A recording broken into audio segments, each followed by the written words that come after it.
Hello student, welcome to my channel. आज हम पढ़ाने जा रहे हैं डिकम्पोजिशन रिएक्शन। इसके पहले वाले वीडियो में जो इस सीरीज़ का पार्ट 1 है उसमें मैंने बताया था कि व्हाट इज़ केमिकल रिएक्शन और टाइप्स ऑफ केमिकल रिएक्शन में पहला बताया था कि कॉम्बिनेशन रिएक्शन क्या है और एक्सोथर्मिक रिएक्शन के बारे में एक्सप्लेन किया था। अब उसमें आगे बढ़ते हुए हम डिकम्पोजिशन रिएक्शन के बारे में जानते हैं। What is decomposition reaction? Actual में डिकम्पोजिशन रिएक्शन जस्ट अपोजिट है कॉम्बिनेशन रिएक्शन। अब जो स्टूडेंट पार्ट 1 देख लिए हैं उसे तो मालूम होगा कि कॉम्बिनेशन रिएक्शन क्या है, और जिसने नहीं देखा है उसके लिए थोड़ा सा यहाँ पे हम रिवाइज करना चाहेंगे कि कॉम्बिनेशन रिएक्शन में दो या दो से अधिक सब्सटेंस जब मिल जाते हैं तो एक सिंगल प्रोडक्ट बनाते हैं। ये हमारा कॉम्बिनेशन रिएक्शन है। अब इसका जस्ट अपोजिट होता है अगर कोई सिंगल मॉलिक्यूल या सब्सटेंस टूट जाते हैं एक से अधिक प्रोडक्ट में, तो इसे हम डिकम्पोजिशन रिएक्शन कहते हैं। पहले वाले रिएक्शन को हम कहेंगे कॉम्बिनेशन रिएक्शन और दूसरे वाले रिएक्शन को हम कहेंगे डिकम्पोजिशन रिएक्शन। तो चलते हैं फिर डिफिनेशन को देखते हैं कि डिफिनेशन क्या कह रहा है। It is the opposite of a combination reaction. A decomposition reaction is a type of chemical reaction in which one single compound break down into two or more simpler substance when energy is supplied। अब energy is supplied का क्या मतलब होता है? जैसे कि हम दैनिक जीवन में समझ ले, अगर हमें कोई पत्थर तोड़ने के लिए कहे तो हम एनर्जी उसमें पुट करेंगे, एनर्जी लगाएंगे तभी तो पत्थर को तोड़ सकते हैं। या मान लीजिए कि कोई डंडा मेरे सामने उड़ कर रखा हुआ है, अगर इसको ब्रेक करने के लिए कोई कहे तो हम उसमें एनर्जी लगाते हैं तभी तो ब्रेक कर सकते हैं। जस्ट लाइक है एक सिंगल मॉलिक्यूल जब दो या दो से अधिक प्रोडक्ट में ब्रेक करता है तो उसके लिए उसे एनर्जी की ज़रूरत होती है। तो वही यहाँ पे कहना चाह रहा है कि व्हेन एनर्जी इज सप्लाइड, जब एनर्जी सप्लाइड किया जाता है तो एक सिंगल मॉलिक्यूल या सिंगल सब्सटेंस जो है या दो से अधिक सब्सटेंस या प्रोडक्ट में टूट जाते हैं। यह रिएक्शन को हम डिकम्पोजिशन रिएक्शन कहते हैं। अब चलो नेक्स्ट सेगमेंट की ओर बढ़ते हैं। बता रहा है कि here one compound A B decompose into two और more product A and B.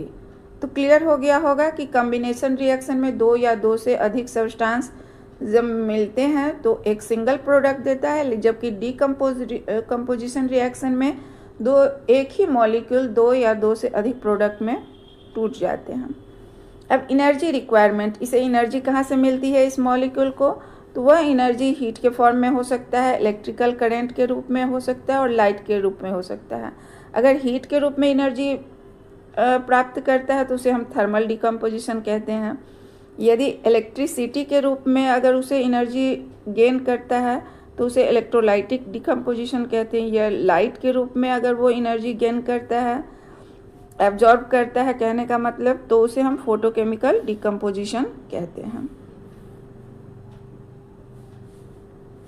अब चूंकि इस रिएक्शन में एनर्जी को एब्जॉर्ब किया जाता है, एनर्जी को लिया जाता है, तो ऐसे रिएक्शंस को हम एंडोथर्मिक रिएक्शन कहते हैं। तो डिकम्पोजिशन रिएक्शन जो है जनरली एंडोथर्मिक रिएक्शन ही होता है यूजुअली, क्योंकि इसमें एनर्जी एब्जॉर्ब किया जाता है।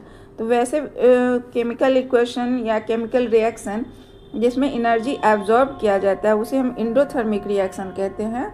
और डिकम्पोजिशन रिएक्शन में चूंकि एनर्जी एब्जॉर्ब किया जाता है इसलिए एंडोथर्मिक रिएक्शन जो होता है वो एंडोथर्मिक रिएक्शन होता है। अब हम एग्जाम्पल के थ्रू समझते हैं कि थर्मल डिकम्पोजिशन, मैंने बताया कि जिस केमिकल रिएक्शन में हीट एब्जॉर्ब किया जाता है डिकम्पोजिशन रिएक्शन में, तो उसे हम थर्मल डिकम्पोजिशन कहते हैं। यहाँ पे है कैल्शियम कार्बोनेट जिसे हम लाइम स्टोन भी कहते हैं। ये हीट को एब्जॉर्ब करता है। हीट एब्जॉर्ब करने के बाद ये कैल्शियम ऑक्साइड जिसे क्विक लाइम भी कहते हैं और कार्बन डाइऑक्साइड में ब्रेक कर जाता है और यहाँ पे जो ब्रैकेट के अंदर में जो सिंबल दिया गया है वो स्टेट बता रहा है। CaCO3 जो है वो सॉलिड स्टेट में है और ये दोनों भी, ये सॉलिड स्टेट में है और ये गैस के स्टेट में है। तो थर्मल डिकम्पोजिशन क्लियर हो गया कि जब हीट के फॉर्म में हम एनर्जी को एब्जॉर्ब करते हैं तो उसे हम थर्मल डिकम्पोजिशन कहते हैं। और इस इक्वेशन के थ्रू हम इसको समझ सकते हैं कि कैल्शियम कार्बोनेट जब हीट एब्जॉर्ब करता है तो वो क्विकलाइम और कार्बन डाइऑक्साइड में ब्रेक कर जाता है। नेक्स्ट एग्जाम्पल को देखते हैं। ये है FeSO4 फेरस सल्फेट है जो ग्रीन कलर का होता है।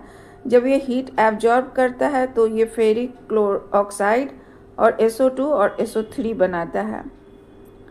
तो ये रिएक्शन भी थर्मल डिकम्पोजिशन का एग्जाम्पल है।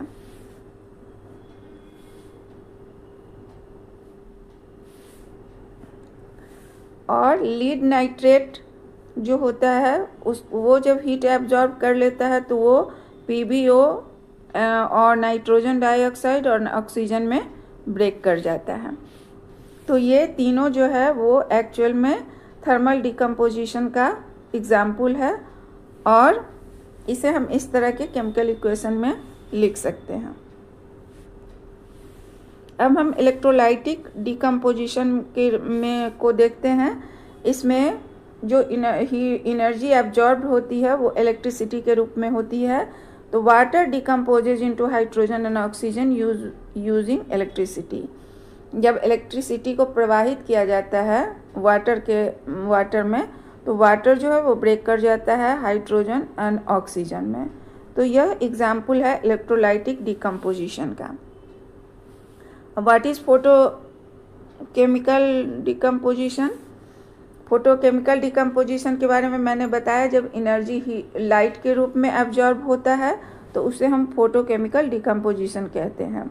जब एज वाइट सिल्वर को जब हम खुले में छोड़ते हैं तो वो लाइट से रिएक्शन करके लाइट को एब्जॉर्ब करके सिल्वर और क्लोरीन में चेंज कर जाता है और इसका जो वाइट कलर होता है वो थोड़ा सा धूमिल हो जाता है जब रिएक्शन होता है तो। और इसी तरह का एक दूसरा रिएक्शन भी होता है silver bromide in the same way used in black and white photography में जो यूज़ किया जाता है। ये भी लाइट को एब्जॉर्ब करके, सनलाइट को एब्जॉर्ब करके सिल्वर और ब्रोमीन में कन्वर्ट हो जाता है। अब डिकम्पोजिशन रिएक्शन के बारे में कुछ इंपॉर्टेंट पॉइंट्स है जिसको कि हमें माइंड में रखना है। वन रिएक्टेंट गिव्स टू और मोर प्रोडक्ट। मैंने बताया डिकम्पोजिशन रिएक्शन में मान लो कि कोई एक सिंगल रिएक्टेंट है, ये दो या दो से अधिक प्रोडक्ट में डिकम्पोज हो जाता है, टूट जाता है। Opposite of A combination reaction बता चुके हैं कि यह कम्बिनेशन रिएक्शन का ही उल्टा रूप है। उसमें दो या दो से अधिक रिएक्टेंट जो है कंबाइंड करके एक सिंगल प्रोडक्ट देते हैं और डिकम्पोजिशन रिएक्शन में एक सिंगल प्रोडक्ट दो या दो से अधिक रिएक्टेंट में चेंज कर जाते हैं। Energy is required to break chemical bound.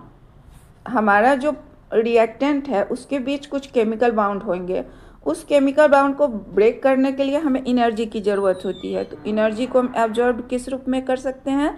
Heat के रूप में एब्जॉर्ब कर सकते हैं, लाइट के रूप में एब्जॉर्ब कर सकते हैं और इलेक्ट्रिसिटी के रूप में एब्जॉर्ब कर सकते हैं। चूँकि इस रिएक्शन में एनर्जी हम एब्जॉर्ब करते हैं, एनर्जी को लेते हैं, तो इस तरह के रिएक्शन जो हैं एंडोथर्मिक रिएक्शन कहलाते हैं। कहने का मतलब डिकम्पोजिशन रिएक्शन जो है वो एक प्रकार का एंडोथर्मिक रिएक्शन ही है। Commonly used in industry and laboratory में इस तरह के रिएक्शन का यूज़ किया जाता है। अब हम देख लेते हैं कि क्या डिफरेंस है कम्बिनेशन रिएक्शन और डिकम्पोजिशन रिएक्शन में। अगर इसे देख रहेंगे तो मेरा कॉन्सेप्ट और क्लियर हो जाएगा। कम्बिनेशन रिएक्शन में दो या दो से अधिक रिएक्टेंट मिलके एक सिंगल प्रोडक्ट बनाते हैं, जबकि डिकम्पोजिशन रिएक्शन में एक सिंगल प्रोडक्ट दो या दो से अधिक प्रोडक्ट को बनाते हैं। इसका एक एग्जाम्पल हम ले लेते हैं। कैल्शियम ऑक्साइड प्लस वाटर और कैल्शियम हाइड्रोक्साइड बनाता है। इसमें calcium carbonate, calcium oxide and CO2 बनाता है। दूसरा है often does not require any energy, इसमें कोई एनर्जी की ज़रूरत नहीं होती है, बल्कि एनर्जी इस तरह के रिएक्शन में निकलती है। चूँकि बाहर निकलती है एनर्जी, इसलिए हम इसे एक्सोथर्मिक रिएक्शन कहते हैं।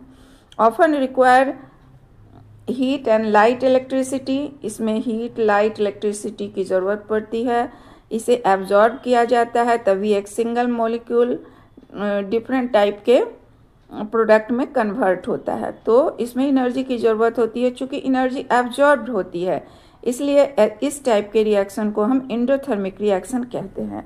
Usually release energy, generally energy release करता है, usually absorb energy, usually absorb energy. इस रिएक्शन को हम एक्सोथर्मिक कहेंगे और डिकम्पोजिशन रिएक्शन को हम एंडोथर्मिक रिएक्शन कहेंगे।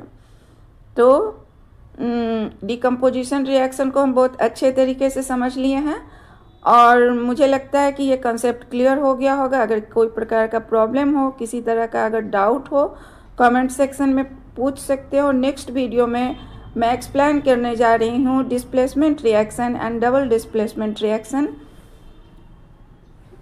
तो मिलते हैं नेक्स्ट वीडियो में, तब तक के लिए पढ़ाई करते रहो।